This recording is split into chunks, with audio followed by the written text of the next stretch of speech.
శ్రీకాకుళం జిల్లాలో శ్రీ వెంకటేశ్వర స్వామి ఆలయంలో జరిగిన తొక్కిసలాటలో 10 మంది చనిపోయారు. దాని మీద నెల్లూరుకు చెందిన ఒక ఎమ్మెల్యే ఆనం రామనారాయణ రెడ్డి గారు మాట్లాడతారు.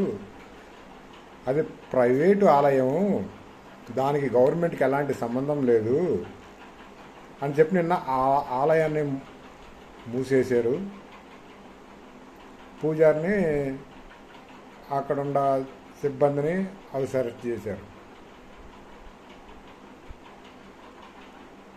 అది ప్రైవేట్ వ్యక్తుల్లో ఆలయం, దానికి మాకు ఎలాంటి సంబంధం లేదంటే మీకు కనీస బాధ్యత కూడా లేదా?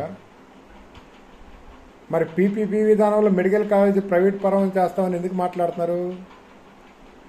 అక్కడ వైద్యవంతికి ఎవరైనా చనిపోతే అది ప్రైవేట్ కాలేజీలో మాకు సంబంధం లేదని అంటారా? అప్పుడు కూడా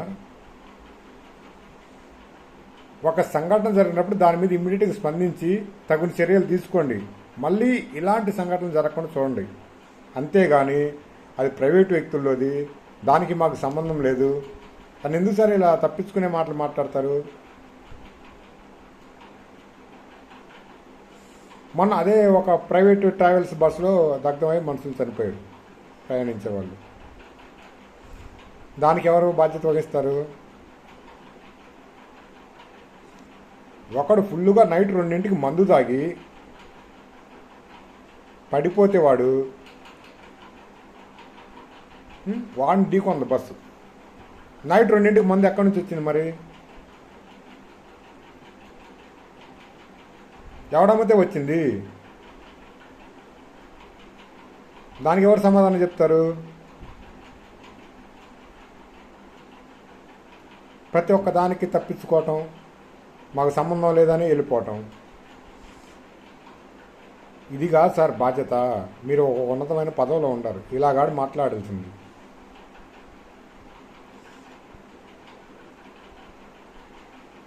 ప్రజలు వస్తారు, భక్తులు గుళ్ళకాడికి వస్తారు, దానికి సరైన జాగ్రత్తలు తీసుకోండి.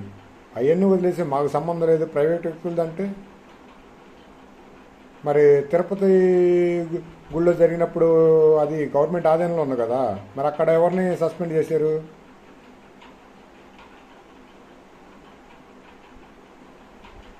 గోడ కూలినప్పుడు చనిపోయారు కదా భక్తులు. అప్పుడు మన ప్రభుత్వమే కదా కట్టించింది. ఆ గోడే కదా కూలిపోయి చనిపోయిన భక్తులు. మరి అప్పుడు మీరు అందరూ ఎందుకు రాజీనామా చేయలేదు? ప్రతి ఒక్క దానికి డైవర్ట్ పాలిటిక్స్ చేయటం, దాని మీద మాట్లాడటం, దాన్ని కప్పుబుచ్చుకోవటానికి ఎందుకుసారి ఇలా మాట్లాడతారు? ఇక ముందు కూడా ఇలాంటి సంఘటనలు జరగకుండా చూస్తామని చెప్పండి మీరు ముంగలకు వచ్చి. అంతేగాని ఆ గుణి మూసేసారు, ఇప్పుడు ఆ పాపం మీకే తగిలింది.